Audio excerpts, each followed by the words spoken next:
말씀은 느헤미야 11장 1절부터 36절까지의 말씀입니다. 함께 한 목소리로 읽겠습니다.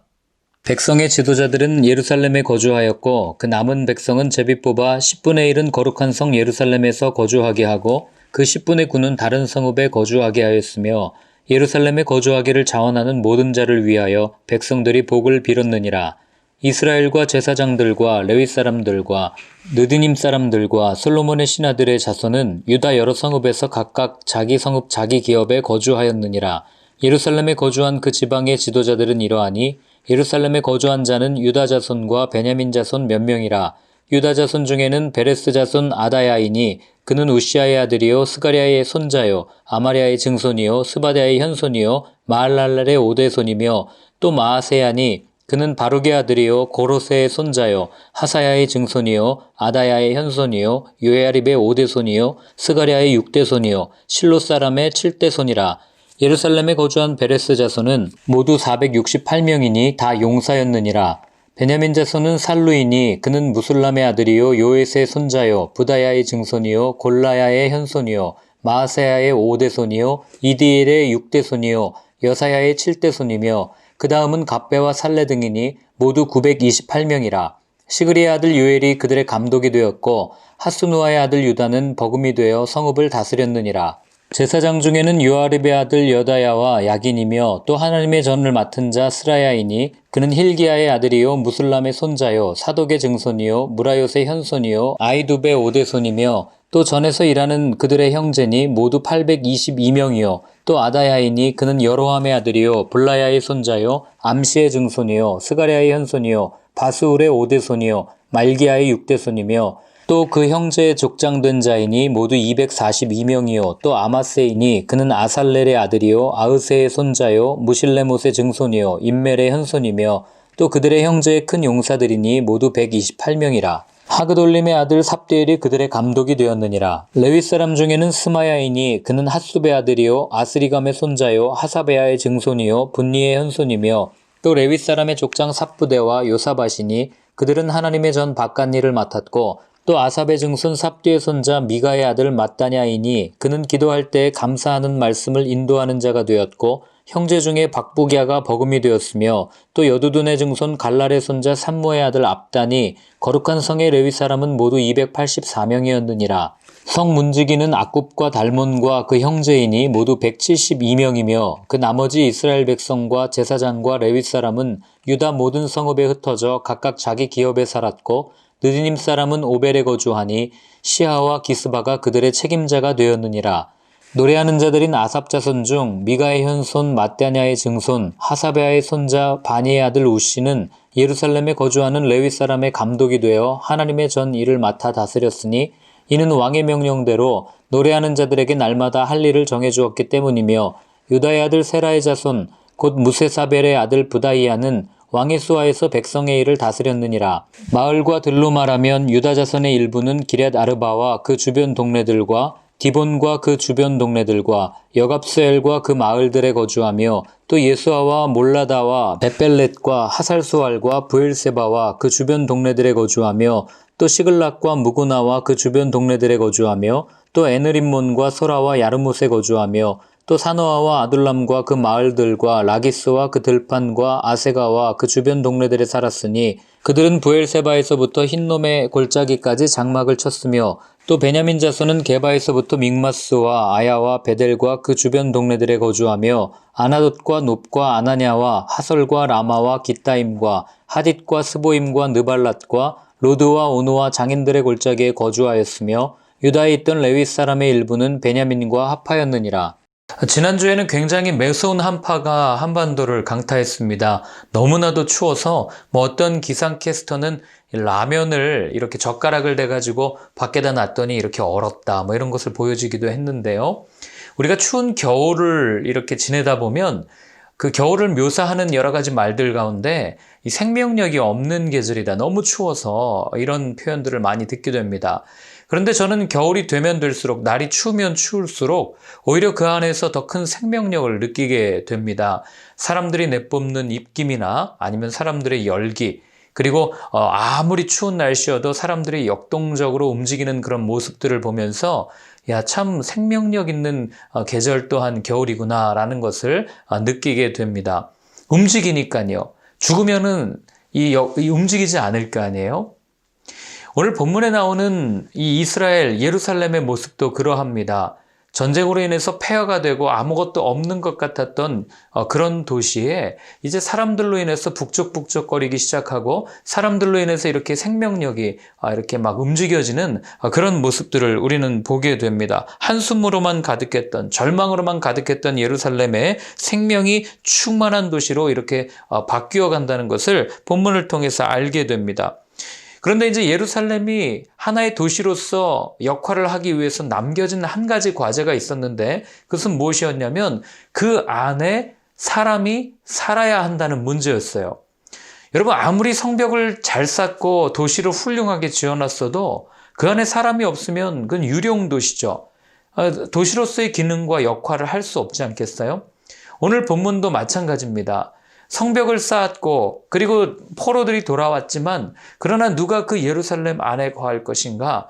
이 문제를 가지고 아마 느헤미야를 비롯한 많은 지도자들이 고민을 했었습니다. 그래서 오늘 그들은 어떻게 이 일을 정리하고 또 어떻게 결단하는지 오늘 한번 살펴보기를 원합니다. 자, 먼저 우리 1절부터 3절까지를 같이 읽겠습니다.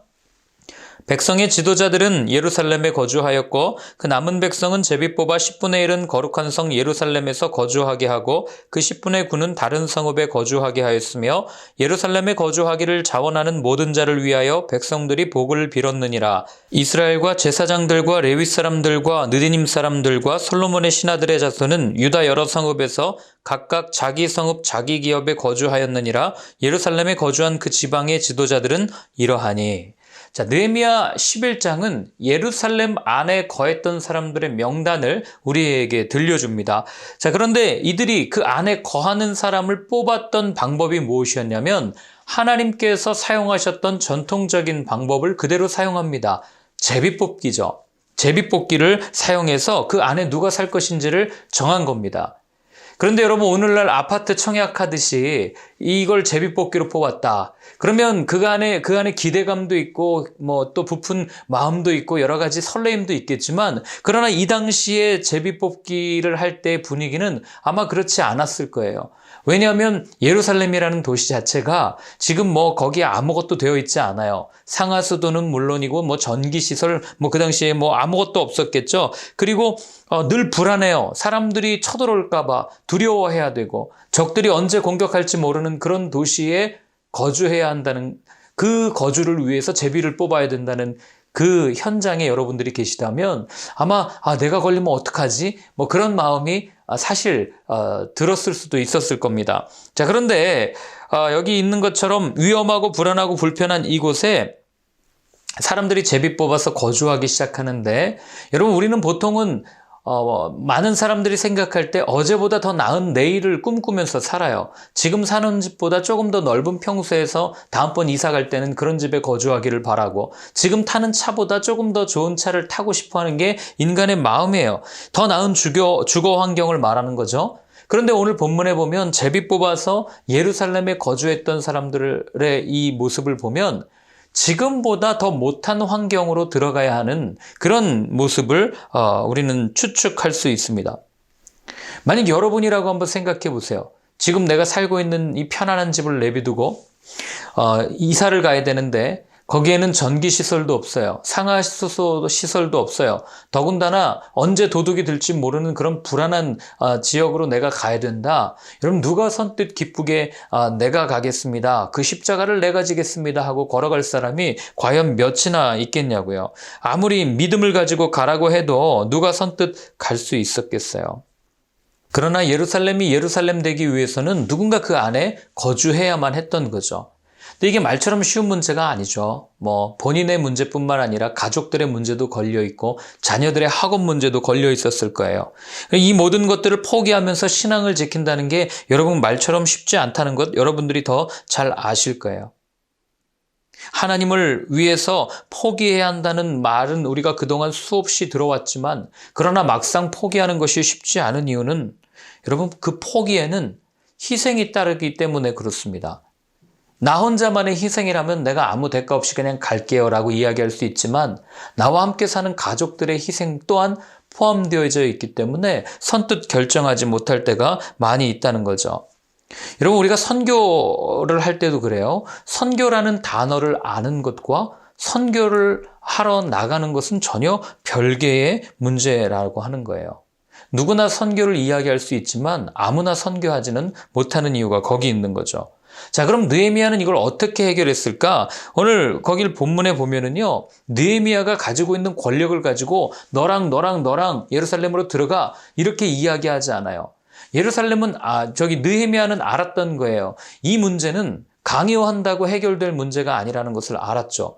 거주지를 옮기고 의식주, 인간의 가장 기본적인 것들을 결단하고 나아가야 되는 이 문제는 자기가 명령한다고 해서 눈치 보는 사람은 어거지로 가는 그런 모습은 보이겠지만, 그러나 정말 그 성이 기쁨이 있고 그 성 가운데 정말 하나님의 임재가 있는 그런 성이 되지 못한다는 것을 느헤미야는 잘 알았던 거죠. 그럼 어떻게 했습니까? 오늘 본문이 그 답을 줘요. 누가 제일 먼저 자원합니까? 제사장들과 레위인들과 지도자들이 먼저 자원하는 모습을 보여줍니다. 어떻게 생각하면 지도자들은요, 자신이 가지고 있는 권력을 이용해가지고 자기 수하 사람을 보내거나 아니면 내가 아닌 다른 사람들을 보낼 수 있는 충분히 그런 힘과 능력이 있었음에도 불구하고 오늘 본문에 나오는 지도자들은 자기 자신들이 먼저 솔선수범해서 예루살렘 안으로 들어가는 것을 보게 됩니다. 포기하고 희생한 거죠. 여러분, 이런 모습이 오늘날의 시선으로 볼 때는요, 어리석어 보일 수도 있어요. 가족과 한마디 상의했다는 말도 없잖아요. 본인만 믿음이 뜨거워지면 단가 다른 가족들에겐 적어도 상의를 해야 되는 건 아닌가? 아이들은 또 얼마나 힘들겠어? 이런 질문을 충분히 할 수 있겠죠. 그러나 여러분, 성경을 끝까지 보십시오. 이런 희생을 통해서, 이런 믿음의 결단을 통해서 척박한 땅에 씨앗이 뿌려지고 그리고 그 씨앗에서 열매가 맺혀지는, 생명이 이어지는 것들을 우리는 보게 되는 거죠. 물론 이것을 우리는 강요할 수 있는 게 아니에요. 당신 순교하십시오. 당신 선교하십시오. 강요할 수 있는 게 아닙니다. 스스로 결단하고 행동하는 거죠. 오늘날 이 시대의 지도자들이 비난받는 이유가 뭐예요? 바로 이런 모습을 상실했기 때문 아니겠어요? 어쩌면 많은 사람들이 지도자를 비난하는 이유는 진정한 지도자가 정말 이 땅에 세워지기를 바라는, 그리워하는 그런 사람들의 마음의 표현이 아닐까도 생각을 해보게 됩니다. 그만큼 참된 지도자, 정말 본이 되는 지도자를 만나는 것이 정말 어려운 거예요. 아무나 지도자가 되는 게 아니죠. 오늘 본문에 나오는 그들이 지도자일 수 있었던 이유는 아무도 가려고 하지 않는 그 길을 그들은 먼저 걸어갔기 때문에 그렇습니다. 그렇기 때문에 여러분, 이 시대에 정말 진정한 지도자는 그리스도인만이 할 수 있어요. 왜냐하면 아무도 가려고 하지 않는 그 길을 우리는 십자가를 지고 기쁨으로 걸어갈 수 있는 존재이기 때문에 그렇습니다. 이 길을 주님이 먼저 걸어가셨고, 그리고 그 길을 해서 우리에게 따라오라고 손짓하시기 때문에, 그리고 우리는 기쁨으로 그 십자가를 지고 걸어가는 존재가 바로 우리이기 때문에 이 시대 참된 지도자는 그리스도인들밖에는 될 수 없다는 것을 우리는 알아요. 그런데 문제는 그리스도인들조차도 이런 일을 하지 않으려고 하기 때문에 오늘날 이렇게 문제가 되는 것 아니겠어요? 여러분, 예루살렘 성은요, 눈으로 볼 때는 황폐한 땅이에요. 폐허에 의해 세워져서 허름한 성에 불과해요. 그러나 하나님의 눈으로 볼 때는 이러한 믿음과 희생에 의해 세워진 거룩한 성이에요. 그리스도인의 삶도 마찬가지입니다. 세상 사람들이 볼 때는 허름해 보여요. 누추합니다. 겉모습은 날로 후패해져 가는 것 같아요. 그러나 하나님이 보실 때는요, 속사람은 날로 강건해지는, 하나님이 보실 때는 정말 영광스럽고 영화로운 존재, 바로 그런 존재가 그리스도인이다라는 것을 오늘 본문이 우리한테 이야기를 해주는 겁니다. 그렇지 않겠어요? 여러분, 아무리 허름해 보여도요, 거기에 하나님이 함께 하시는 성이라면 세상 그 어느 안전한 성보다 훨씬 더 안전할 거 아니에요. 하나님이 직접 지켜주시고 보호해 주시는 성이라면 아무리 우리가 보기에 누추해도 여러분, 그 성에 들어가서 살고 싶지 않겠어요? 이게 그리스도인의 삶의 비밀이에요. 사람들은 이해할 수 없죠. 어떻게 저렇게 사나? 그러나 우리는 확신을 가지고 삽니다. 왜요? 주님이 나와 함께 하시기 때문에, 주님과 동행하는 삶이야말로 진정한 축복의 삶이라는 것을 알기 때문에, 그렇기 때문에 우리는 눈물 속에서도 기뻐할 수 있고 좌절하면서도 많은 사람들이 희망을 없다고 그렇게 이야기하는 세상 속에서도 희망을 이야기할 수 있는 이유가 거기에 있는 것 아니겠어요? 여러분, 하나님은요, 언제나 우리가 서 있는 그곳이 황량한 광야와 같은 곳이라 할지라도 사람을 보내시고 그리고 그 사람을 세우십니다. 어떤 사람이요? 순종의 사람, 믿음의 사람, 희생의 사람, 포기의 사람, 주의 말씀을 위해서 자신의 것을 내어놓았던 그런 가난한 과부의 두 랩돈과 같은 그런 믿음을 가진 사람, 먹을 것은 없었지만 하나님의 말씀에 순종해서 모든 것을 내어드렸던 그 과부와 같은 그런 이야기들, 우리 성경에서 많이 보지 않아요? 이런 사람들을 통해서 하나님께서는 그 척박한 땅에 씨앗을 뿌리게 하시고 생명이 이어져 가게 하는 일들을 경험하게 하신다는 거죠.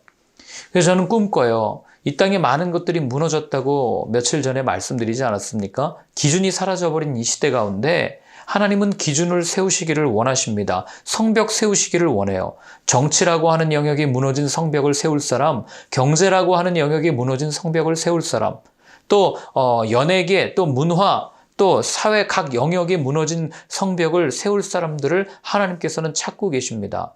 그 사람의 특징이 뭐겠어요? 오늘 여기 있는 것처럼 자기 희생과 포기를 감당할 수 있는 사람, 그래서 정말 주님의 이름을 드러내고 그 십자가를 지고 걸어갈 수 있는 그런 사람을 하나님께서는 오늘도 찾고 계신다는 거죠. 저는 2021년이 아마 많은 그 성벽들이 재건되는 한 해가 될 겁니다. 코로나로 인해서 무너졌던 많은 사회의 많은 영역들이 다시 한번 이렇게 딱 재건될 거예요. 저는 그때 그 일에 하나님께서 세워가시는 그 재건 역사에 동참할 수 있는 저와 여러분들의 삶이 되었으면 좋겠습니다. 그 첫 번째 시발점은 오늘 본문에 있는 것처럼 내 것을 포기하고 하나님의 말씀이 이루어지는 그것을 꿈꾸며 달려가는 자기 희생의 정신, 바로 거기에 있는 겁니다. 16절부터 20절까지를 같이 읽겠습니다. 또 레위 사람의 족장 삽부대와 요사밭이니 그들은 하나님의 전 바깥 일을 맡았고 또 아삽의 증손 삽디의 손자 미가의 아들 mat단야이니 그는 기도할 때 감사하는 말씀을 인도하는 자가 되었고 형제 중에 박부기아가 버금이 되었으며 또 여두둔의 증손 갈랄의 손자 삼모의 아들 압단이 거룩한 성의 레위 사람은 모두 284명이었느니라. 성 문지기는 악굽과 달몬과 그 형제이니 모두 172명이며 그 나머지 이스라엘 백성과 제사장과 레위 사람들은 유다 모든 성읍에 흩어져 각각 자기 기업에 살았고. 아멘. 자, 오늘 본문 가운데 두 번째로 좀 나누고 싶은 것은 사실 레위인들에 관한 이야기입니다. 이스라엘 사람들에게 레위 지파, 레위 사람들은 굉장히 중요한 사람들로 여겨집니다. 자, 왜냐하면 예배를 주관했던 사람들이기 때문에 그래요. 그래서 여호수아 시대 또 보면 땅을 분배합니다. 기업을 분배해요. 그렇게 분배할 때 레위 사람들에게는 땅을 주지 않습니다. 아니, 하나님을 섬기는데 왜 주지 않아요? 당연히 줄 수가 없죠. 왜냐하면 이들이 다 흩어져서 이스라엘 각 지파에 다 흩어져서 다른 지파와 함께 예배하는 역할을 해야 했기 때문에 이들이 한데 모여 있다면 다른 모든 지파가 예배를 드릴 수가 없는 거 아니에요. 그래서 하나님께서는 이스라엘의 각 지파의 땅을 나누고 그리고 그 지파의 땅 중에서 몇 개의 성읍에 레위인들이 거주할 수 있게 하고 그 레위인들이 함께 나와서 예배를 이렇게 드릴 수 있도록 그렇게 만들어 놓으셨어요. 그렇기 때문에 여러분, 레위 사람들이 타락했다는 얘기는 이스라엘의 영적 상태가 완전히 타락했다는 것을 의미하는 말이 똑같은 말이 되는 거죠. 이게 증명된 사건이 사사기에 나오잖아요. 예를 들면 한 가문에서 우리 가문, 우리 집을 위한 레위인을 뽑아가지고 말해요. 자기 집에 이 생사화복을 빌게 하는 그런 일들도 있었고, 또 레위인 첩사건을 통해서 보는 것처럼 레위인들이 타락했을 때 이스라엘이 얼마나 어두웠고 얼마나 타락했는지가 그 가운데 쭉 드러나는 거예요. 그럼 여러분, 이것을 우리한테 한번 그대로 적용해 봅시다. 이 시대의 레위인은 누굽니까? 이 시대에 하나님 앞에 예배를 드릴 수 있도록 돕고 예배를 하나님 앞에 드리는 사람들은 누구예요? 맞아요. 바로 그리스도인들입니다. 그리스도인들이 레위인이요 제사장이라고 성경은 얘기해요. 그래서 하나님은 레위인들에게 기업을 주지 않았듯이 그리스도인들에게 기업을 주지 않습니다. 그래서 베드로는 뭐라고 얘기합니까? 성도를 흩어진 나그네와 같은 사람들이라고 얘기해요. 하나님은 우리에게 세상에 어떤 기업을 주신 게 아니라 나그네처럼 다 흩어져서 세상 각 영역에서 각지에서 하나님을 예배하도록 세우신 존재가 그리스도인이라는 거죠. 그렇기 때문에요, 그리스도인들이 타락하면 그 그리스도인들이 속해 있는 공동체는 타락하게 되어 있는 거예요. 교회가 부패하면은요, 그 교회가 속해 있는 공동체와 사회는 부패할 수밖에 없는 게 이게 진리예요. 순서예요. 대한민국이 이렇게 타락한 이유가 뭐예요? 오늘 본문에 따르면 교회가 타락했기 때문에 이렇게 타락했다는 것 우리는 알 수 있지 않아요? 그렇기 때문에 여러분, 정말 이 시대에 필요한 것은요, 교회가 부흥하고 사람이 많아지고 회복된다, 그 이전에 하나님 앞에서 예배를 주관하는 레위인들이 회복되어야 돼요. 하나님 앞에서 예배를 드릴 수 있는 그리스도인들이 그들의 삶의 영역에서 정말 더 거룩하고 정결하게 세워져야만, 여러분, 그 사람들이 모인 게 교회 공동체 아닙니까? 그 그리스도인들이 예배하는 자들이 모여서 함께 무리를 이룬 게 교회 아니에요. 그리고 그 교회가 이루어져서 한 사회의 석궁과 빛의 역할을 잘 감당해야만 그 공동체, 그 국가가 잘 세워지는 것 아니겠어요? 그렇기 때문에 한 나라의, 국가의 이 운명은 누구에게 달렸냐? 그리스도인들에게 달렸다는 말도 과언이 아닌 거예요. 기도하는 한 사람이 국가를 살린다고 그러잖아요. 기도하는 한 사람 때문에 국가가 망하지 않는다고 그러잖아요. 하나님 앞에 선 정결한 사람, 하나님께 예배를 올바로 인도하고 집례하는 그 그리스도인들, 세상에 자기에게 주어진 성소, 가정이나 학교나 직장이나 내게 주어진 그 성소에서 최선을 다해서 정결하고 거룩하게 하나님께 예배드리는 그 한 사람 때문에 여러분, 그 직장은 멸망하지 않는 거예요. 그 가정이 망하지 않는 거라고요. 그래서 여러분들, 그리스도인이라고 불리우는 여러분들이 정말 중요한 존재라는 것을 여러분 꼭 기억해 하셔야 됩니다. 아니 또 이렇게 물어요. 교회에서 맡은 일만 잘하면 되지 뭘 그렇게 꼭 세상과 교회를 그렇게 연결짓습니까? 불편하게. 이렇게 말씀하시는 분들도 있습니다. 그러나 여러분 보세요. 성전에 있어야 될 레위인들이요, 성전에서 일을 했잖아요. 그런데 그 레위인들이 어디에서 일을 합니까? 오늘 16절에 보면은요, 뭐라고 되어 있어요? 성전 밖에 일을 했다라고 이야기해요. 성전 밖에 있는 일을 했다. 여기서 바깥을 의미하는 단어가 히촌이라는 단어인데, 히브리어로 이 히촌은요, 세상을 의미하는 단어예요. 그러니까 오늘 성전 안에서 일을 해야 되는 레위인들이 어디에서 일을 하고 있었던 거예요? 세상 속에서 세상의 일을 감당하고 있었다라는 것을 오늘 본문이 우리한테 들려주는 거죠. 그럼 우리가 고정관념처럼 생각해왔던 게 뭐예요? 레위 사람들은 성전 일만 하고 나머지 사람들이 바깥 일, 세상 일을 하는 이런 구도가 아니라 모두가 다 하나님 안에서 어떤 일에 구분 없이 주어진 임무를 감당했다는 거예요. 여러분, 제가 목사로 사역하면서 정말 안타까웠던 것 중에 하나가 뭐냐면, 엊그저께처럼 눈이 많이 오는 날이면은요, 예배 드리기 전에 정말 바쁘신 분들이 있어요. 누가 바쁘냐면 우리 교회를 관리하시는 관리 집사님들, 사찰 집사님들이 그렇게 바빠요. 이분들은 우비를 입고 눈을 쓸고 소금을 뿌리고 예배를 드릴 수가 없어요. 예배를 드리려고 와도 온몸이 젖어 있기 때문에 다른 옆에 있는 사람들이 불편해가지고 예배당에 못 들어오는 그런 관리 집사님을 본 적도 있습니다. 그런데 여러분, 이분들이 밖에서 허드렛일 하면서 예배는 드릴 수 없지만 이들이 예배를 안 드린 겁니까? 반면 목사들은 어떻게 합니까? 안 봐도 비디오죠. 그렇게 중요한 예배를 드려야 하기 때문에, 설교가 그렇게 중요하기 때문에 눈이 오든 말든 밖에 쌓이든 말든 그것과 상관없이 자기 집 앞에 있는 눈 한 번 치우지 않고 그저 나는 설교하는 것이 중요합니다, 나는 예배를 드리는 것이 중요합니다 라고 생각하면서 마치 다른 사람들은 다 그 일을 하고 자기 자신은 잠깐도 나와서 하지 않고, 아니 하죠. 예배 끝나고 나와서 잠깐 쓰는 흉내만 내죠. 마치 목사는 이런 일들만 해야 되고 목사 아닌 사람들은 이런 일들만 해야 되는, 이런 구분이 너무나도 안타까운 거죠. 그래서 제가 한 번은 눈을 쓴 적이 있어요. 그랬더니 한 권사님이 그런 얘기도 하더라고요. 아니 목사님이 이런 일 하시면 어떡해요? 염려해 주는 건 좋지만 여러분, 오늘 본문에 보면은요, 하나님의 일에는 거룩하고 거룩하지 않은 구분이 없다는 것을 분명하게 우리에게 말해주고 있는 거예요. 세상 일과 하나님의 일을 구분하는 개념부터 버려야 돼요. 왜냐하면 세상이 교회고 교회가 곧 세상이기 때문에 그래요. 세상 일과 하나님의 일은 다르다는 생각부터 우리는 고쳐야 합니다. 똑같아요. 그러니 직장에서 일하시는 분들은 하나님께서 나를 그 직장의 제사장으로 세웠다는 생각으로 교회에서 하나님께 하듯이 내 직장 동료를 대하고 그렇게 일을 하면서 섬겨야 하는 거고, 동일하게 교회에서 일하시는 분들은 거룩하다는 쓸데없는 자존감, 자신 이 마음을 내려놓고 똑같이 그렇게 섬기면서 일을 하는 것이 맞다는 거죠. 그리스도인은요, 매 삶의 순간이 하나님 앞에 드리는 예배이기 때문에 그래요.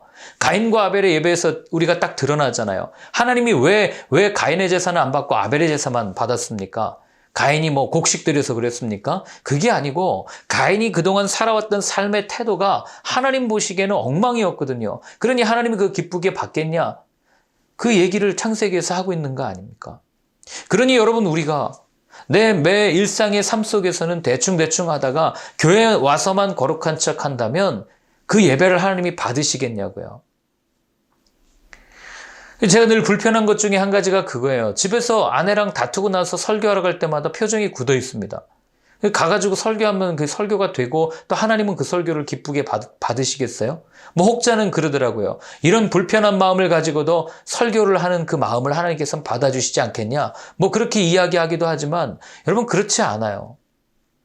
내 일상에서 거룩함이 상실되었다면 내가 드리는 어느 훌륭한 교회 가서 예배를 드린다 한들 그 예배는 하나님께서 기쁘시게 받지 않는 거죠. 우리가 이 개념이 정리되어 있지 않으면요, 우리는 늘 세상과 교회에서 전혀 다른 모습으로 살아요. 가면을 쓴 채 위선적으로 그렇게 살다가 어떻게 되는지 아십니까?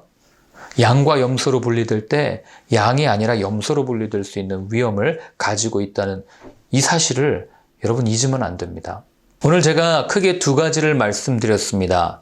정말 하나님께서 우리를 부르신 목적이 무언가, 거룩한 부르심의 목적은 무엇인가, 이 부분에 대해서 말씀을 드렸는데요. 하나님은 지금도 그 부르심에 합당한 사람을 찾고 있습니다.